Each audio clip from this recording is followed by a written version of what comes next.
My mother-in-law wants to prove that my children are not my husband, so she tested them without our consent, so I want her to prove her worth to be invited to our wedding. My husband's family can be extremely judgmental and have said they didn't like me or my character because I grew up in a place opposite to where they're from. Every time I met with his family, some drama would unfold. For example, his mom accused me of touching his brother's leg inappropriately at his grandfather's funeral. I slapped his knee because he told me a joke I thought was funny. I chalked it up to the fact she just lost her dad. She didn't like me, so she needed someone to take some type of anger out on. I put up with a lot more than that for my husband since I never wanted to be the type of person to ask him to choose. 5 months ago, I had our second child. When I found out I was pregnant, my husband and I were going through a rough patch. We almost divorced because of a lot of things, his mother being one of them. We decided to work on our marriage, and we've been amazing ever since. The best we've ever been. During my pregnancy, his mother and I got close. I'd like to say I'm forgiving and try to see the best in everyone. It also made my husband happy. She even came down to stay with us when I had the baby. Fast forward a month,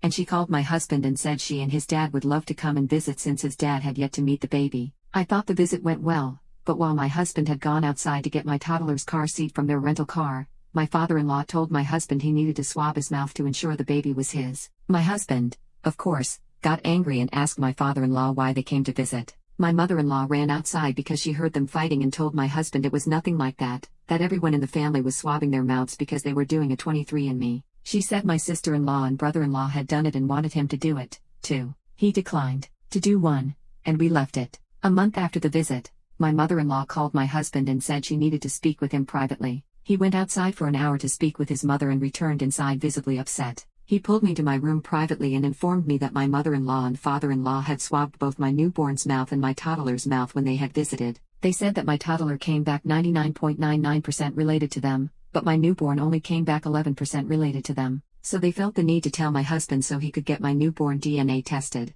I was confused and angry. When my husband and I separated, I had not slept with anyone else since our relationship was so rocky. I didn't want to do anything more to jeopardize losing him, so I didn't understand why she felt the need to take a DNA test into her own hands, especially since it wasn't a concern of my husband's. Ever since my husband was told of the DNA test, he and his mother would not stop fighting for several reasons. I no longer trusted her with my children, and I no longer wanted her around, and she couldn't understand that. We decided to get a DNA test on our newborn so we could shove the results in her face and we could move on with our lives. Of course, the test returned 99%, and my husband and I thought we could just pretend it didn't happen, but the damage was done. That brings us to today. We set boundaries with mother-in-law and father-in-law. They can no longer video chat with the children every day like before. Our daughter is not allowed to go over meals alone, and we no longer update them about things going on in our lives. We've kept them at a distance, and it's working for us. Recently, my husband and I started marriage classes to redo our wedding with our families. My family knows the whole situation with mother-in-law,